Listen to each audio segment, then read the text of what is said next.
Hello, hello, j'espère que tu vas bien. On se retrouve du coup pour encore un épisode. Décidément, tu vas m'entendre pendant encore longtemps, je crois, parce que j'adore faire les podcasts en fait. Je trouve ça ultra intéressant. Et d'ailleurs, j'adore en écouter. Et du coup, aujourd'hui, on est dans le sujet, donc appliquer le human design dans son business. Mais en fait, je sais pas si c'est dire appliquer le human design parce que en fait, c'est complètement en fait incarner qui on est dans son business, être soi-même dans son business. Du coup, je trouvais que c'était un sujet important à partager parce que je vois tellement d'entrepreneurs, je vais pas dire casse-gueule. En gros, c'est pas plutôt ça, c'est plutôt le fait que ils font des choses, ils présentent des choses. Je trouve ça beaucoup trop intrusif. Je vais donner un exemple. Tu vois, je suis rentrée pratiquement dans le sujet tout de suite, mais là, je te donne un exemple. L'autre jour, il y a quelqu'un qui m'avait démarché en message privé pour me vendre des plantes, je sais pas quoi, des plantes que tu peux mettre apparemment dans ta cuisine. Et là, j'ai envie de dire, ben déjà, je suis pas ta cliente idéale parce que tout le monde le sait, je ne cuisine pas. La cuisine, c'est le lieu où je passe le moins de temps dans ma vie. C'est principalement mon mari qui fait la cuisine. Et moi, bah, quand je suis seule, souvent, bah, je commande, je me fais livrer. Voilà, c'est très très très rare que je me fasse à manger. Et en fait, le fait que cette femme, elle vienne, bon, bien sûr, moi je réponds pas, hein, les trucs comme ça, qu'elle vienne me prospecter de cette manière-là, en plus, de façon le faire à froid, euh, et qu'elle me propose un truc qui n'est vraiment pas fait pour moi. Je dis pas, à la limite, elle me propose de me vendre des sacs, je trouverais ça plus intéressant. Mais là, non, c'est pas du tout pour moi. En plus, mes amis le savent aussi, enfin, ceux qui me connaissent en général, moi et les plantes. Alors, moi, j'adore me balader dans la nature, en particulier en bord de mer. Mais par contre, la nature, les plantes, enfin, quelque part, je dis ça touche la cuisine parce que, pour te dire, je sais même pas trop faire la différence en ce que c'est entre du thym et de l'herbe. Enfin, là, peut-être que j'abuse, mais limite, c'est ça. Et sur ça, non, je n'ai pas du tout de connaissances en ce qui concerne la nature en général. Et ce qui en est du human design, alors ça, bah, ça c'est le cœur de ma vie. Bon, bah, j'ai d'autres connaissances sur d'autres sujets, mais voilà, la nature, ce n'est pas moi, et la cuisine non plus, ce n'est pas moi. Ce que je reçois aussi comme réflexion à ce sujet, c'est ah ouais, mais tu devrais en faire plus pour ton enfant. Alors ça, justement, j'ai envie de l'intégrer dans le business. C'est ce que j'ai aussi envie de partager, c'est d'entendre les tu devrais, tu dois. Ça, c'est vraiment pas unique. Et d'ailleurs, ce qui fait le succès en général d'une entreprise, c'est parce que la personne, elle a fait un shift interne et que, en gros, quand je dis la personne, le chef d'entreprise en fait, ou la chef d'entreprise, elle n'est pas dans le devrait, elle est plutôt dans être soi-même. Elle ne fait pas parce qu'elle devrait, elle le fait parce que en fait elle en a envie. Donc ça, je vais le décortiquer un peu après. Je fais référence à ça parce que tu devrais. Eh bien non, en fait, parce que déjà de un, je vais à l'encontre de moi-même. Non, la cuisine, ça ne m'intéresse pas. Non, je n'ai pas envie de faire la cuisine. Et oui, aujourd'hui, j'ai la possibilité de me faire livrer, je peux m'offrir les services que j'ai envie. Si je peux le faire, eh bien tant mieux. Je vois pas pourquoi je vais m'en priver et aller à l'encontre de moi-même. C'est comme si je disais aussi tout le monde devrait ouvrir son business, tout le monde devrait. Eh bien non, il y a des gens qui n'ont pas envie, il y a des gens qui sont très bien là où ils sont, il y en a qui adorent leur travail, même s'ils ne sont pas à leur compte, ils travaillent pour quelqu'un. Pour moi, les devraient, en gros, ce serait des grosses injonctions. Tu devrais, oui, fais-moi plaisir. Injonction complète. En fait, ça laisse une espèce de trauma, si on peut le dire comme ça. Et à partir du moment où tu te dis il faut, je dois, c'est que tu es dans l'injonction, dans le conditionnement et dans ce qui va à l'encontre de toi-même. Bon, bien sûr, comme je le disais, le human design en général, le but c'est pas de l'apprendre en entier parce que bah, déjà c'est pas possible. Tu peux pas aller travailler sur tous tes conditionnements possibles parce que si ça se trouve, il y en a d'autres que tu vas découvrir au fur et à mesure de ta vie, que tu découvriras pas tout de suite. Et d'ailleurs, tu peux pas aller trop vite. Et pour moi, incarner, en gros, apprendre son design, en gros, ça se fait, travailler dessus, ça se fait tout au long de sa vie. Dès que tu rentres dedans, en gros, tu t'arrêtes plus.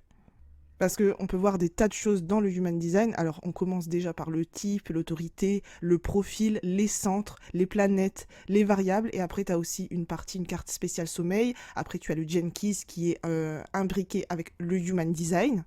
Tu peux voir aussi ta façon de manger, en gros de digérer, même digérer les informations, ta façon de manifester, et même ta façon de manifester ton entreprise de rêve. Et vraiment, ce qui m'a inspiré et ce que j'ai adoré dans cet outil, c'est que c'est pas un test de personnalité banal. Il va vraiment se baser sur tes données de naissance et te donner ta carte énergétique et mécanique de qui tu es, toi, en gros. En fait, il s'agit simplement de toi et en gros, c'est ton mode d'emploi. Ton mode d'emploi pour interagir dans la vie, puisque dès notre naissance, en fait, on est vite conditionné, on est vite dans le bain de la société. On doit suivre le bain des générateurs, alors qu'on n'est pas tous des générateurs. Et en plus de ça, on est tous différents.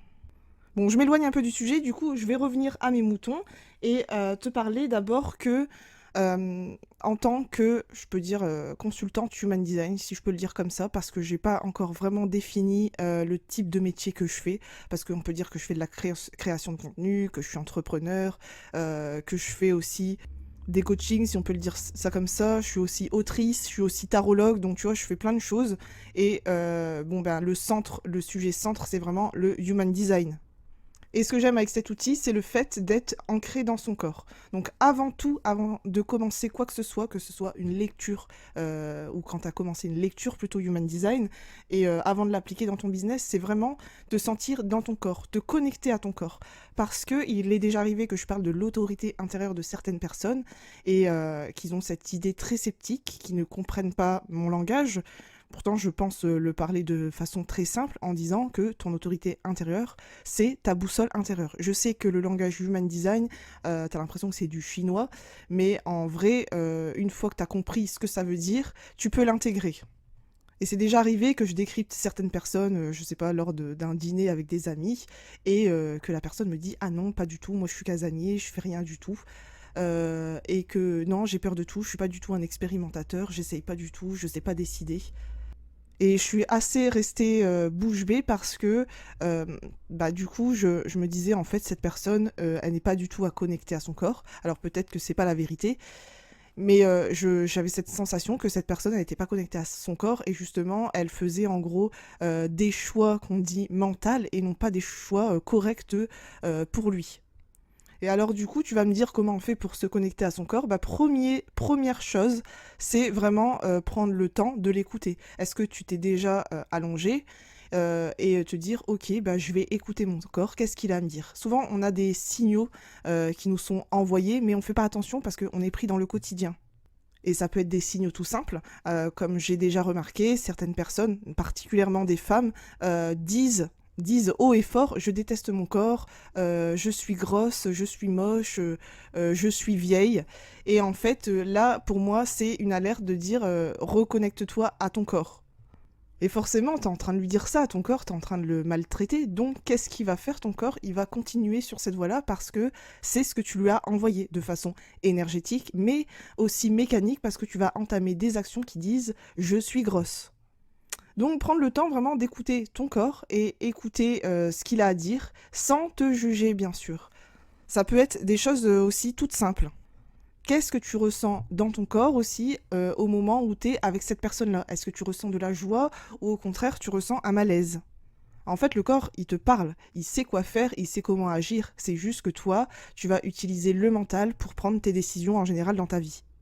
Donc à propos, j'ai des formats sur les types énergétiques, que tu sois générateur, MG, projecteur, manifesteur ou réflecteur. J'ai des workshops dédiés à chaque type énergétique. Si ça te dit, tu vas dans ma bio.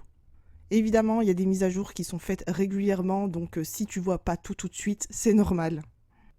Et du coup, on en revient maintenant à tu devrais faire ci, tu devrais faire ça. Parce que du coup, sur les réseaux sociaux, comme j'y suis, je suis aussi pas mal d'entrepreneurs que j'aime bien et qui sont pas spécialement ou spécialisés en human design. Et il arrive des fois que moi aussi je scrolle. Oui, je suis comme tout le monde. Et j'aime bien scroller sur le fait aussi de regarder un peu les trends du moment. Et si tu sais, moi j'aime bien m'amuser aussi sur les réseaux sociaux. Donc je le fais aussi sur mon compte personnel. Et en fait, ça m'est déjà arrivé aussi de, entre autres, clasher une community manager qui parlait de oui, les gars, faut vous réveiller et faut aller prospecter. Alors, sa méthode, je dis pas qu'elle fonctionne pas en fait. Moi, j'étais contre en gros cette idée. Prospecter déjà, si tu sens que tu as l'énergie pour, tu vois. dans le fait de tu devrais, tu vois, là commencer, faut vous réveiller, il faut, tu vois, il faut vous réveiller et vous devrez absolument faire ça. Donc, genre, c'est une stratégie efficace. Et du coup aussi, il y a ce truc d'entrepreneur qu'on te dit oui, il faut absolument que tu ne comptes pas tes heures, faut absolument que tu répondes. Enfin voilà, on te donne un peu des méthodes d'entrepreneur, mais en fait le but aussi, si tu es devenu entrepreneur, c'est justement que tu veux acquérir une certaine liberté, et notamment sur les heures de travail que tu vas faire, sur ce que tu veux faire aussi et comment tu veux le faire. Je sais que la prospection, c'est quelque chose qui est encore très mal vu, mais encore une fois, comment c'est abordé, là, dans ce que j'avais vu dans son contenu, après, je ne sais pas comment elle travaille, cette personne-là, mais elle disait qu'il fallait absolument prospecter. Comment elle l'a dit et comment ça s'est ressenti, on dirait qu'on doit aller faire du démarchage froid en MP, tu vois, auprès de différentes entreprises, j'en sais rien. Et ben, comme je l'ai dit, tu vois, encore une fois, il y a des nuances aussi à prendre en compte. Parce que la prospection, oui, bien sûr, ça peut fonctionner pour certaines personnes, mais ça ne fonctionnera pas pour tout le monde. Alors pour ma part, ça fonctionne. Je ne sais pas si aussi c'est lié à mon type énergétique, le fait que je sois manifesteur. Effectivement, le manifesteur a cette facilité, c'est peut-être mieux pour lui de prospecter, mais tous les manifesteurs ne vont pas forcément prospecter. Et d'ailleurs, pour ma part, je déteste ça. Je le fais vraiment vers des personnes chez qui, pour moi, ça match. Que je sens ça match, et j'adore parce que les personnes que j'ai prospectées, elles ont toutes répondu. Les seuls, on va dire, qui n'ont pas répondu, on va dire, c'est des personnes vers lesquelles j'ai pas trop matché en gros. Et encore, si on appelle ça de la prospection, je proposais plus un côté partenariat. Il y avait aussi une autre histoire que j'avais envie de raconter. Donc, il m'arrive souvent de tomber sur une community manager qui partage des analyses de comptes TikTok et Instagram. Et bah, son approche, elle est un peu toujours la même. Et c'est là où, bon, bah tant mieux parce que déjà, de un, elle est elle-même. Mais de deux, ce que j'apprécie pas, c'est qu'elle dit, dans ce qu'elle analyse, elle dit oui, bah là, tu n'as pas activé les messages vers ta communauté, tu devrais le faire. Tu vois, comme j'ai dit, tu devrais. Non, il n'y a pas de devrait. Et moi, quand j'entends ça, je suis pas du tout d'accord parce que moi, j'ai pas envie qu'on me contacte en privé. J'ai fait exprès sur TikTok de ne pas activer le contact privé, justement pour que ma communauté, en gros celle qui apprécie vraiment mon contenu, vienne me rejoindre sur Instagram et à la limite, vienne me contacter sur Instagram. Et moi, j'aime pas que on me... Je vais pas dire que j'aime pas qu'on me contacte, mais j'ai vraiment fait une page de présentation en expliquant mes limites. Non, en fait, bah déjà sur cette plateforme-là, j'ai pas envie qu'on me contacte. Et deuxièmement, si tu veux me contacter, j'aimerais que tu ailles droit au but, parce que j'ai eu vraiment ce sentiment de, en gros, trop donner pour rien. Enfin, je vais pas dire pour rien, mais c'est comment c'est fait, quoi. Il y a plus de limite. Donc aujourd'hui, si on a envie de me contacter, ça va être vraiment sur des offres ou sur quelque chose qu'on n'a pas compris. On peut me demander un conseil. Mais si c'est pour me demander une lecture Human Design, ben non, en fait. Il y a la case, je propose justement la mini-lecture pour m'éviter, en fait, ce temps précieux, parce que c'est du temps que je vais passer. Et non, j'ai pas envie de te faire ça gratuitement. Et en plus de ça, moi j'aime bien les gens qui sont autonomes et proactifs. Moi j'ai tout mis, tout est sur mes réseaux sociaux. Vraiment, tu peux te faire ton propre contenu à partir du mien sans passer par la case payante de me dire oui, est-ce que tu peux me décrypter ça? Non. Ben, en fait, il est écrit générateur, donc tu vas regarder ce que c'est le générateur. Il y a plein d'informations sur Internet, il y a plein d'informations dans mes contenus, j'ai vraiment tout décrypté. Et en plus de ça, aujourd'hui j'ai mis le podcast en place. Donc là aussi, hein, tu peux vraiment t'éclater, tu peux prendre toutes les infos qu'il y a à prendre. Et du coup, je reviens à cette community manager qui faisait l'analyse de compte en disant oui, il faudrait qu'on te contacte. Et puis elle parlait aussi des fois que des fois c'était pas trop compris. En fait, elle remettait toujours un petit peu, bon, je sais que c'est une analyse de compte, mais à dire oui, le titre c'est pas trop authentique. En fait, déjà de base, tout ce que tu poses, que tu donnes comme conseil pour toutes les personnes, parce que je suis tombée sur plusieurs analyses, elle disait que c'est pas authentique pour un tel, c'est pas authentique pour un tel, et pourtant moi je vois bien une différence. Et c'est là où on voit où on est tous différents. Attention, je dis pas que c'est de la merde hein, ce qu'elle dit. C'est juste que on parle des devraient et c'est ça qui me gêne dans ce que je peux voir au niveau du marketing, des ventes, de l'entrepreneuriat, du business. C'est le devrait qui me dérange. Ce qui amène au conditionnement, principalement ben, à ce... Ben, moi j'ai un conditionnement vraiment où j'ai eu une espèce de claque, tu vois, et je m'en étais pas rendu compte tout de suite, alors que bah, pourtant, je vis le human design à fond. Tous les jours, je lis des livres bah, à propos principalement du human design. Je m'informe régulièrement et puis j'aime aller voir aussi mes consoeurs, en gros. J'adore voir leurs posts parce qu'elles ont aussi leur approche. Et du coup, voilà, je m'informe régulièrement comme ça sur le human design et je m'étais pas rendu compte à quel point je m'étais épuisée. Donc il y a un gros conditionnement aussi des entrepreneurs et réflecteurs, projecteurs et manifesteurs. Vous allez vous reconnaître encore plus le conditionnement de je continue de travailler même si je suis épuisée. Et ça, pour moi, ça ne fonctionne absolument pas. Parce que quand je suis épuisée, en fait, j'envoie énergétiquement une espèce de repoussoir auprès de ma communauté. On dirait il n'y a plus personne. Et je l'ai expérimenté plus d'une fois et là, je me suis rendu compte que, ah maintenant, mais en fait, stop, je vais me prendre 3 jours. 3 jours pour moi sans penser au business. Et alors, ce qui est marrant, c'est que ben, là, j'avais fait un peu une pause, justement, pour moi, tu vois, de prendre du temps pour moi. Et j'ai vu qu'il y avait un de mes posts, un Reels que j'ai posté. Enfin, voilà, je l'ai fait un petit peu à l'arrache, honnêtement. Et je sais pas pourquoi, il est en train de cartonner. Là, il a dépassé les 1200 vues. Je vois, il y a 80 j'aime dessus. Enfin, voilà, ça m'a fait sourire de me dire, ouais, c'est vraiment quand je lâche un peu du lest, que je lâche prise que là, en gros, les ventes, si je peux dire ça comme ça, les ventes et mon contenu, ils s'activent. Et c'est exactement la même chose aussi avec mes ventes. Dès que je m'arrête, que je fais une pause comme ça, je fais des ventes. Bon, après, ici, c'est juste mon expérience personnelle, mais c'est pour te dire qu'on reçoit des gros conditionnements des deux vrais. Donc, à toi aussi d'aller voir euh, tes centres qui sont définis et non définis et quels sont les conditionnements que tu as. Donc d'ailleurs, tu peux rejoindre Marketing Design pour ça, pour aller plus en profondeur justement dans ta façon de communiquer et justement t'aligner à ton business. Alors là, c'était que la première partie justement de ce podcast. Il va être encore hyper long. Et du coup, pour débuter ton entreprise en priorité, donc là, j'avais parlé du corps, j'avais parlé des deux vrais. C'est des choses sur lesquelles il faut arrêter en fait. En priorité, c'est vraiment de passer par la connaissance de soi et par la connaissance aussi de son corps pour justement rentrer dans l'aventure entrepreneuriale. Alors bien sûr, tu peux y entrer et tu vas te prendre une vague de résilience, je sais pas si on peut l'appeler comme ça, mais en gros tu crées une faculté résiliente à force de te prendre des claques. Et bien sûr je comprends tout à fait ceux qui arrêtent et qui retrouvent le monde du salariat.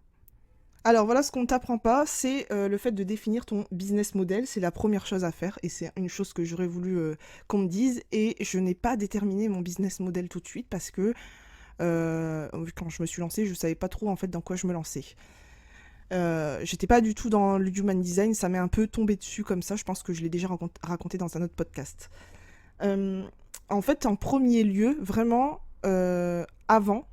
avant de savoir, de définir son business model, c'est de savoir quel style de résultat tu voudrais obtenir.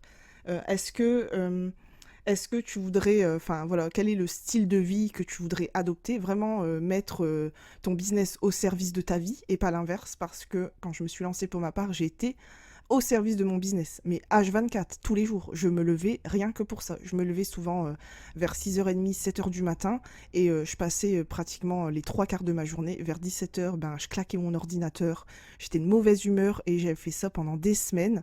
Vraiment, je m'étais épuisée, et j'avais pas compris que j'étais pas faite pour ça, que j'étais pas faite pour être constante. Et je m'étais rendu compte en faisant une pause que j'avais fait énormément de boulettes, énormément de fautes d'orthographe, enfin des fautes, vraiment ça sautait aux yeux. Et le jour où j'ai lâché prise, pareil, j'ai fait des ventes. Donc là encore une fois, c'est pour mon expérience personnelle. Donc pourquoi je te parle des résultats? Parce qu'en fait les résultats vont t'amener au business model que tu vas vouloir créer. Tu vois, si tu me dis que tu vas être digital nomade et que tu as envie d'être pâtissier, tu vois bien que ça va pas ensemble. Tu vois, c'est pour ça que je te parle de résultats. Bon, bien sûr, là j'ai dit un peu n'importe quoi, tu sais très bien que ça va pas ensemble, mais c'est juste pour te donner une idée que le résultat, il va être important sur ce que tu veux pour pouvoir définir ton business model. Est-ce que tu te vois directement en contact de clients ou pas du tout? Est-ce que tu veux d'abord commencer petit ou est-ce que ben, tu as les fonds nécessaires en gros pour commencer grand en gros? Est-ce que tu as envie d'être entouré? Est-ce que au contraire tu as envie d'être seul? Vraiment définir tous ces domaines de vie, même définir est-ce que tu aimerais travailler avec ton conjoint, ta conjointe? ou que ce soit un truc familial? Est-ce que tu veux rester tranquille à la maison? Ou au contraire, est-ce que tu veux sortir? Et bien sûr, des fois, tu te fais une idée d'un certain résultat, et il peut évoluer hein, ce résultat au fur et à mesure de ton expérience, parce que, ne l'oublions pas, le Human Design est une expérimentation. Et après, il est tout à fait possible que tu saches exactement ce que tu veuilles tout de suite, mais que tu peux un peu peaufiner certaines manières de faire au fur et à mesure de ton expérience. Alors pour ma part, au départ, je voulais pas trop faire de one-to-one en fait, parce que j'avais un peu cette sensation, j'avais un peu peur, je sais pas trop de quoi, et puis en fait si ça faisait pas tant peur que ça, peut-être j'avais peur du jugement, je sais pas trop dire, j'ai pas mis le point dessus, et finalement j'ai quand même fait des consultings en one-to-one, mais en fait je le fais pas régulièrement tout au long de l'année. Je l'ouvre à certains moments où je sens en gros une rafale d'énergie pour en gros créer une espèce d'accompagnement à la séance. Donc ça aussi, c'est tout à fait possible que tu peux revoir au fur et à mesure de dire bah, je vais faire du one-to-one et puis je vais le faire à certains moments de l'année. Et après aussi, pourquoi ça va être aussi important, les résultats que tu vas obtenir et justement le fait de définir ton business model. Alors je suis une prof de yoga. Une prof de yoga sur les réseaux sociaux que bah, j'ai trouvé un petit peu par hasard justement en scrollant. Et en fait, elle fait pas du tout du one-to-one, en tout cas de ce que j'ai regardé un petit peu, mais elle offre justement des programmes axés sur la souplesse, sur le grand écart, sur le yoga, enfin voilà, elle a plusieurs programmes dessus. Il me semble qu'elle est projecteur, donc ça aussi c'est intéressant parce que elle arrive à créer à vivre de sa passion et justement gérer son énergie et justement elle a des programmes dédiés en ligne exprès pour ça. Et en plus, ce sont des tarifs hyper abordables. Alors quand je dis abordable, c'est à peu près une vingtaine d'euros, donc voilà, c'est pas le gros investissement où tu vas réfléchir pendant des mois, sauf si c'est ton salaire du mois. Enfin voilà, tout est relatif, tout dépend aussi de ce que tu gagnes, mais pour ma part, c'est pas un énorme investissement et c'est tout à fait abordable pour tous ceux qui veulent s'y mettre. Et du coup, elle a choisi ce business model-là et elle a choisi un mode de communication via les réseaux sociaux, donc je sais pas, je pense pas qu'elle fasse de la pub qu'elle sponsorise ses posts, mais elle fait énormément de contenu sur les réseaux sociaux et justement c'est ce qui m'a amené à elle. Et là où on va aborder aussi le sujet, peu importe aussi ton type énergétique, enfin je dis peu importe, en fait je vais te donner des tips selon ton type énergétique et selon les résultats que tu vas avoir. Tu vois, tu peux être digital nomade et être générateur et par exemple un projecteur va le vivre de façon différente. Et après, pour le type de contenu, donc là, on va se cibler, on va se focaliser, pardon, sur la communication. Quel type de contenu veux-tu faire? Est-ce que tu veux être sur les réseaux sociaux? D'ailleurs, je dirais que moi, c'est l'outil principal de communication et j'ai envie de dire que c'est la base, mais ça, c'est juste mon avis. C'est le meilleur moyen d'attirer le plus de clientèle possible, vraiment le meilleur moyen de créer une vraie communauté. Et c'est à toi aussi de choisir le support que tu veux. Tu n'es pas obligé d'être sur tous les réseaux, d'être sur Facebook, Instagram, TikTok, Pinterest, LinkedIn ou je ne sais quoi encore comme réseau. Tu peux en choisir plusieurs. Après, encore une fois, à toi de voir si tu te sens de le faire.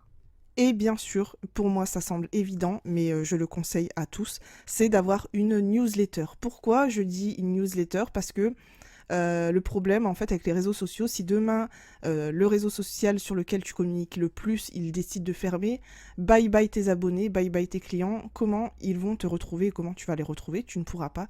Donc ce serait bien d'avoir au moins une liste email, même si tu communiques pas régulièrement par newsletter, mais d'avoir cette base de d'email justement pour toi communiquer au cas où si tout fermait. Et c'est bien parce que c'est déjà arrivé qu'il y ait une esthéticienne. Alors moi, comme tu le sais, hein, tous les mois, j'ai mon rendez-vous chez l'esthéticienne. C'est pas possible de pas passer par la case esthéticienne. Sauf que ben, j'ai déménagé plusieurs fois, donc à chaque fois, je suis obligée de trouver une nouvelle esthéticienne. Et ce qui est marrant, c'est qu'il y a une ancienne esthéticienne. J'étais inscrite dans sa newsletter. Elle m'a envoyé un mail il y a pas longtemps. Et tu vois, je l'avais un peu oublié. Et du coup, c'est bien. En ce moment, je suis un petit peu en galère d'esthéticienne. Du coup, je me suis dit, bah, pourquoi pas l'appeler? Elle m'envoie ce mail au bon moment. Donc voilà les bases pour donc appliquer le business tout court dans sa vie. Pour moi, ce qui est essentiel avant de s'intéresser au human design. Du coup, je récapitule. On a le fait d'écouter son corps. On a le fait de se déconditionner des devrais. Tu dois, je dois, il faut. Ensuite, définir les résultats que l'on veut obtenir. Et d'après les résultats qu'on veut obtenir, on va pouvoir définir son business model et sa communication. Donc maintenant, je vais rentrer dans les conseils que je peux apporter selon les types énergétiques et je ne vais pas le faire dans l'ordre, je vais commencer par vous, les projecteurs. La première chose que je peux vous conseiller, c'est d'éviter d'envoyer des messages à froid parce que non seulement ça risque de vous risquez de vous sentir amer et en plus de ça, vous allez vous faire envoyer sur les roses en fait, vous allez vous faire foutre en gros, c'est ça. Et là, vous allez, en gros, vous ne respectez pas votre stratégie d'attendre l'invitation. Donc, oui, attendre l'invitation, c'est pas rester sur son canapé, c'est te présenter tel que tu es au monde. Donc moi, principalement, je dirais sur les réseaux sociaux. À toi de choisir celui qui te convient le mieux. Je dirais, pour commencer, choisis-en un seul ou deux max pour la gestion de ton énergie. Et ne pas accepter n'importe quelle invitation. Ça, c'est hyper important parce que sinon, tu vas attirer un peu n'importe quoi. N'importe qui et n'importe quoi. Et des personnes qui ne seront pas correctes pour toi. Ensuite, je vais parler des générateurs. Donc, générateur, toi, ta stratégie, en gros, c'est de répondre. Répondre, comment tu peux faire? En fait, en gros, tu es là pour répondre à la vie, mais aussi tu peux parler et te présenter tel que tu es sur les réseaux sociaux et justement poser des questions fermées. N'hésite pas, toi, à faire en gros des sondages et faire vraiment ce qui te fait vibrer. Parler, communiquer sur ce qui te fait kiffer. Est-ce que tu préfères parler en vidéo? Est-ce que tu préfères parler sur les podcasts? Ou est-ce que tu préfères justement écrire des newsletters ou des textes et le communiquer par exemple aussi sur les réseaux sociaux? Et tu vas attendre que, en gros, quelqu'un te pose une question pour pouvoir répondre. Donc disons qu'une personne est intéressée et te pose une question justement sur tes offres, tes tarifs et tout ça. Et en fait, tu vas sentir si avec cette personne c'est correct ou pas pour toi, si ça va être ton ou ta cliente.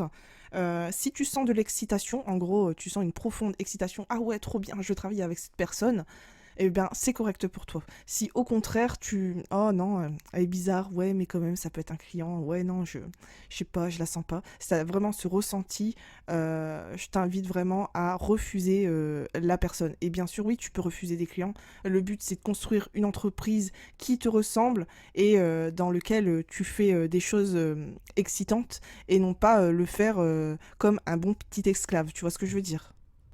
Et du coup, maintenant, je vais passer aux MG. Donc les MG, c'est un peu aussi la même chose que les générateurs. Tu es là donc pour répondre à la vie, mais tu as cette capacité d'être multi-passionné. Donc il est normal pour toi de proposer plusieurs offres différentes et allier plusieurs domaines différents. C'est marrant parce que les MG, vous avez un marketing qui semble sans effort. Je connais des MG sur les réseaux sociaux. Pour moi, ils parlent, enfin vraiment, ils créent leur marque, j'ai l'impression, sans effort. Je suis déjà tombée sur des MG et la première fois que je les ai vus, mais tout de suite, j'ai adoré, je me suis abonnée. Tu vois, un petit peu, les MG, vous avez cette capacité vraiment d'attirer énormément de relations naturellement, juste en communiquant par le biais de votre voix. Et vous, encore plus, MG, je dirais, de visualiser en priorité vos résultats, parce que c'est ce qui va vous amener à créer les bonnes actions.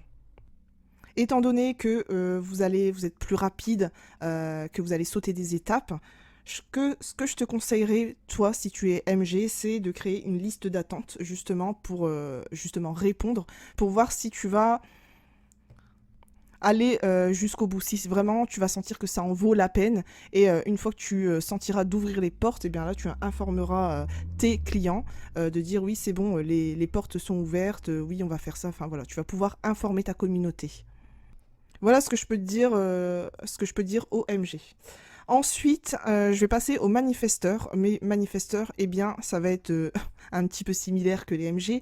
Toi, ton but, c'est d'informer pour justement éviter la résistance, non seulement de tes clients potentiels, la colère, mais aussi chez toi. Donc, informer vu que tu es impactant et puissant énergétiquement.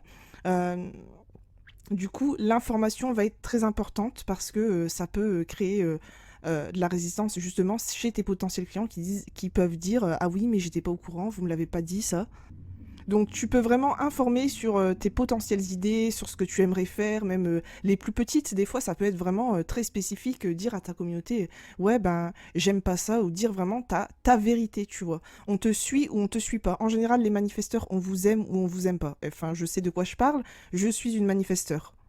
Et ce que je pourrais dire en petit tips en plus pour toi, manifesteur, c'est ne pas hésiter à être audacieux. Vraiment, limite à être trash. C'est ce qui va faire qui tu es. Qu'est-ce que je peux te donner comme exemple? Attends, parce que du coup, il y a un exemple qui m'est venu d'un coup, tu vois. C'est, je sais pas si tu connais un peu la chanteuse Giandré, j'arrive pas à prononcer son nom à chaque fois. C'est une chanteuse sans tabou. Vraiment, je trouve que ses chansons, c'est hyper trash. Faut aller écouter les paroles. Vraiment, je trouve ça hyper audacieux. Et justement, je crois que son public l'adore pour ça. Non seulement parce qu'elle dit sa vérité, elle dit un peu tout le monde, ce que tout le monde pense tout bas, elle le dit tout haut, et elle le met dans ses chansons tout en souriant. Donc si je viens de je viens de faire des recherches, c'est Giedré, Giedre. Vraiment, je t'invite vraiment à écouter, à aller faire tes recherches sur elle. Donc c'est une artiste musicale et elle est hyper trash. Déjà, j'ai lu le premier titre qui vient de me sauter là aux yeux sur Google, c'est Trou de balle. Donc tu vois, ça en dit long sur l'artiste qu'elle est et ça donne vraiment un effet hyper authentique. Et je me suis demandé, donc j'ai pas trouvé sa carte human design, mais je me suis dit, elle, pour moi, c'est une manifesteur. Ou elle doit avoir des canaux de manifesteur. Mais c'est juste mon avis, je n'ai pas encore eu ma réponse jusqu'à aujourd'hui. Non, en fait, je pense que je me suis trompée, mais je pense qu'elle est générateur. Et je vois qu'elle a tous les centres, pratiquement pas mal de centres blancs. Donc, j'ai pas son heure de naissance exacte, mais j'ai pu voir qu'elle a pas mal de centres blancs et selon l'heure où elle serait née. Donc, les centres blancs, du coup, ça crée vraiment une identité différente.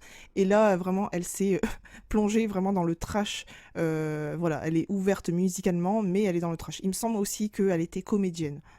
Après, il est tout à fait probable qu'elle soit aussi manifesteur au niveau inconscient, et du coup, ce qui fait qu'elle a ce côté hyper trash. Et après, bien sûr, tu n'es pas obligé d'être manifesteur pour être trash. Tu peux être très bien générateur pour envoyer du contenu trash. Donc je suis désolée, les réflecteurs, vous êtes un peu en dernier et en même temps, voilà, vous êtes très peu dans la population, mais vous avez cette place importante. Donc ce que j'ai envie de dire, réflecteur, si tu crées un business, c'est vraiment te donner du temps et avoir un lieu, un espace pour travailler, un espace qui t'est très favorable. J'insiste sur le très parce que ton environnement est hyper important, parce que tu es un être lunaire, donc ton cycle, ta stratégie c'est d'attendre un cycle lunaire et c'est pas au hasard, tu vois.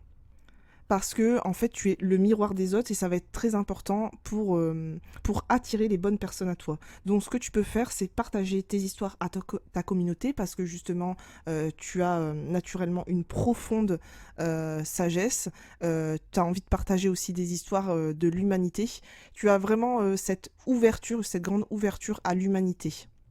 Et si tu veux lancer quelque chose de nouveau, je connais des réflecteurs justement, j'en connais pas beaucoup qui ont un business, mais j'en connais une particulièrement. Si tu as envie de te lancer dans un nouveau projet, prends vraiment le temps et l'espace, prends tes 28 jours justement, et prends un lieu justement pour aller dans ta réflexion. Et c'est comme ça justement que tu vas attirer les bonnes personnes et tu vas voir que ton business il va être prospère au bon moment. Donc voilà, on arrive à la fin de cet épisode sur ta manière d'appliquer le human design dans ton business. Voilà, ce sont pas mal de conseils. Je trouve que ce podcast, il y a énormément de valeur. Si tu as envie d'aller plus loin, n'hésite pas à rejoindre ma formation qui s'appelle Marketing Design, que tu peux rejoindre à tout moment. Donc t'inquiète pas, je suis là aussi pour en gros t'aider si tu as des questions. Et puis bien sûr, tu as accès à toutes les mises à jour. Dans ma formation, je parle beaucoup de la création de contenu, je parle aussi du mindset, je parle du déconditionnement, je parle de chaque type énergétique aussi, comment il applique. Je parle aussi des centres énergétiques et du message en fait que tu veux créer autour de ton entreprise. Et bien sûr, étant donné que si tu deviens mon client ou que tu l'es déjà, je réponds à toutes tes questions. Si tu m'as écouté jusqu'à maintenant, eh bien, je te remercie énormément. N'hésite pas à me dire ce que tu en as pensé. N'hésite pas à me mettre aussi 5 étoiles sur mon podcast, si tu peux le faire. Si tu considères que c'est pas 5 étoiles, ben ne le mets pas, s'il te plaît. Sur ce, je te souhaite un bon week-end, une bonne soirée, une bonne journée, comme ça dépend à l'heure où tu écoutes ce podcast. Et je te dis à bientôt.